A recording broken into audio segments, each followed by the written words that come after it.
నా పేరు కడియం నరసింహస్వామి, నా భార్య పేరు వెంకట సుశీల, మా అబ్బాయి పేరు శివ, పిల్ల పేరు కీర్తి. నేను ఊరిలో గొర్రెలు కాచుకుంటూ ఉంటాను సార్. నాకు జీవనం గొర్రెలకు ఉపాధి. నాకు వయసు 58 సంవత్సరాల తండ్రి, మా అమ్మ వయోవృద్ధులు. వాళ్ళు చూసుకుంటూ నేను ఈ పిల్లలను చదివించుకుంటూ ఆ గొర్రెల జీవనం సాగించుకుంటున్నాను సార్. నాకు గ్రామంలో సర్వే చేసిన అధికారులు ఈరోజు ఇక్కడ P4 అనే కార్యక్రమం జరుగుతుంది, దాన్ని తీసుకొని మీరు అక్కడికి వెళ్ళి కలవండి అని చెప్పేసి చెప్పడం జరిగింది సార్. నాకు ఇక్కడికి వచ్చిన తర్వాత ఇంతకుముందు గ్రామ స్థాయిలో కానీ మండల స్థాయిలో కానీ ఆర్థికంగా బలపడి మంచి అభివృద్ధి సాధించిన వ్యక్తులు తిరిగి మళ్ళీ మన గ్రామాల్లో ఉన్న పేదరిక కుటుంబాలకి చేయూతనిస్తున్నారని చెప్పేసి తెలుసుకోవడం జరిగింది సార్. నేను అందుకని నాకు కూడా నా పిల్లల భవిష్యత్తుకి ఏదన్నా ఆధారం అవకాశం ఉంటుందేమోనని ఆశపడుతూ నేను ఇక్కడ రాగానే నన్ను బంగారు కుటుంబం కింద సెలెక్ట్ చేసి నాకు ఈ అవకాశం కల్పించారు సార్. నేను నా పిల్లవాడికి నాలాగా గొర్రెలు కాచుకునేది కాకుండా మంచి భవిష్యత్తును చూసుకోవాలనేది నా ఆశ. నాకు పిల్లలకి ఆరోగ్యం, మా నాన్నగారు ఆరోగ్యం, ఇవన్నీ కూడా దానికి తోడు నేను చేసుకునే గొర్రెలకి కొంత ఉపాధి నాకు దొరికితే ఏదో ఒక దాని మీద కూడా మా పిల్లలకు మంచి భవిష్యత్తు దొరుకుతుందని చెప్పేసి నేను ఆశపడుతూ ఇక్కడికి వచ్చాను సార్. దాని గురించి చేసిన ధన్యవాదాలు సార్.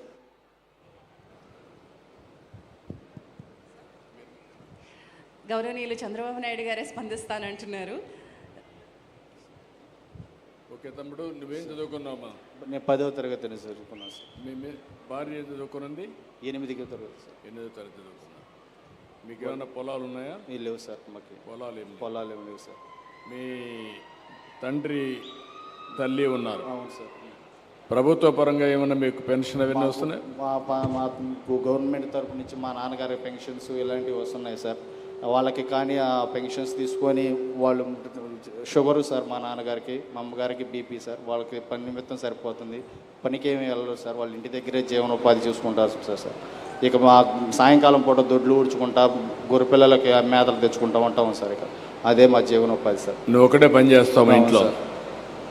ఈ అమ్మాయి పొద్దున పూట గొర్రెల్లో సహాయం చేసి పూలకి 100 రూపాయలకి ఏదైనా కొయ్యటానికి అలా వెళ్తుంది సార్. ఇక మా కుటుంబం జరుపుకోవడానికే సరిపోతుంది సార్. ఎంత టైం పని చేస్తావు మనవు దినానికి? పూల వ్యాపారంలో పూలు కోయడంలో పోతున్నావు కదా, ఎంత టైం పని చేస్తావు? 12 వరకు పని చేస్తాము. ఎంత ఇస్తారమ్మా? 100 రూపాయలు, 200 రూపాయలు వస్తుందమ్మా. ఇంకా మీకు ఈ రెండు కాకుండా నువ్వెంత సంపాదించగలుగుతున్నావు నువ్వు చేసే పని వల్ల? సార్, నువ్వు చేసే పని వల్ల ఎంత సంపాదిస్తున్నావు? నీ ఆదాయం ఎంత? నాకు ఈ గొర్రె పిల్లలు కాచుకోగా గొర్రెలు నెలకి 2-3 నెలలకి అలా బేరం వేస్తాను సార్. ఏ నెల జీతం వాళ్ళ నెల రాదు. గొర్రెలు బేరం వేసుకున్నప్పుడు ఒక 20,000, 16, 20,000, 25,000 దాకా వస్తాయి సార్.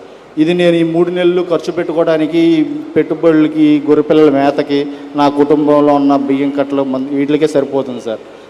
పిల్లలకి మంచి స్కూల్లో చదివించుకోవాలని చెప్పేసి ఆశ ఉంది, కానీ నా దగ్గర స్తోమత లేక నేను చదివించుకొని ఓపిక ఉందికి పిల్లోడికి రాబోయే రోజుల్లో నా గతి పిల్లోడికి పడుతుందేమో అనేది నీ బాధతో ఎంత కష్టపడినా కానీ తిరిగి నాకు వచ్చే ఆదాయం తగ్గిపోయి కనపడుతుంది సార్.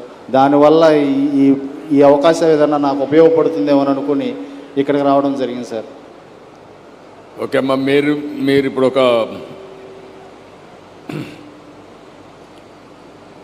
ఒక హ్యూమన్ యాంగిల్లో ఉండే కుటుంబాన్ని చూశారు. వాళ్ళకు ఒక యాస్పిరేషన్ ఉంది, కోరికలు ఉన్నాయి. సమాజంలో అందరినీ చూస్తున్నారు. చూసినప్పుడు మేము కూడా పైకి రావాలి, మా పిల్లలను కూడా బాగా చదివించాలని ఒక ఆశ, కోరిక ఉన్నాయి. వాళ్ళ కోరిక కానీ ఆశకు కానీ ప్రభుత్వం కూడా చదివిస్తున్న ప్రభుత్వ పాఠశాలలు ఇవన్నీ పెట్టి, కానీ ఇదే ప్రాసెస్ కంటిన్యూ అయితే చాలా టైం పడుతుంది వాళ్ళకు పైకి రావడానికి. అప్పటికి ఇంకొక జనరేషన్ మిస్ అవుతారు. ఆ పిల్లలు కూడా మిస్ అవుతారు. వాళ్ళు కూడా మళ్ళీ చదువుకోరు. వాళ్ళు కూడా ఇదే మరి కూలి పనులు చేస్తారు. ఏం చేస్తే బాగుంటుందని మిమ్మల్ని మేము మార్గదర్శిగా ఆలోచించాం. సమాజం మనకి అవకాశం ఇచ్చింది, ఆ అవకాశాన్ని సద్వినియోగం చేయాలి.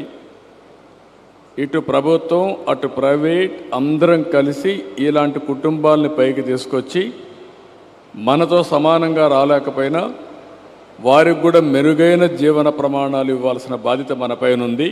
దానికి ఏం చేస్తే బాగుంటుందో మీరు చెప్పండి. అనిల్ గారిని ముందు మాట్లాడాల్సింది కోరుతున్నాను, ఎందుకంటే ఈ బంగారు కుటుంబానికి మార్గదర్శిగా వారే ముందుకొచ్చారు కాబట్టి ముందు అనిల్ గారిని మాట్లాడాల్సిందిగా కోరుతున్నాను. అనిల్ గారు థ్యాంక్స్ లాట్ ఫర్ ఆపర్చునిటీ అండి. Good evening. వెరీ దగ్గర పెట్టుకోండి. చాలా సిఎస్ఆర్ యాక్టివిటీస్ చేసాం కానీ వీటిని టెక్నాలజీలో చేసాము, లేకపోతే సోషల్ ఇన్ఫ్రాస్ట్రక్చర్ బిల్డ్ చేసాము. We donating lot of various angles of social services. It's a great angle for somebody to మాకు ఎలా రీచ్ అవ్వటానికి మనుషులకి చేద్దాం అనుకున్నా సరే ఎలా రీచ్ అవ్వగలం అన్న పాయింట్ ఇది పెద్ద మంచి ప్లాట్ఫామ్స్. ఈ సబ్జెక్ట్ చెప్పి మన గవర్నమెంట్ డెఫినెట్గా దగ్గరలో మంచి స్కూళ్ళు ఉంటాయండి. ఐ థింక్ ట్రాన్స్పోర్టేషన్ కానీ ఇలాంటి డెవలప్ చేసి దగ్గరలో ప్రైవేట్ స్కూల్లో జాయిన్ చేసి ట్రాన్స్పోర్టేషన్కి హెల్ప్ చేస్తే problem their aspiration can be in meet అవ్వగలుగుతుందని ఉద్దేశం sir. But your guidance can be helpful.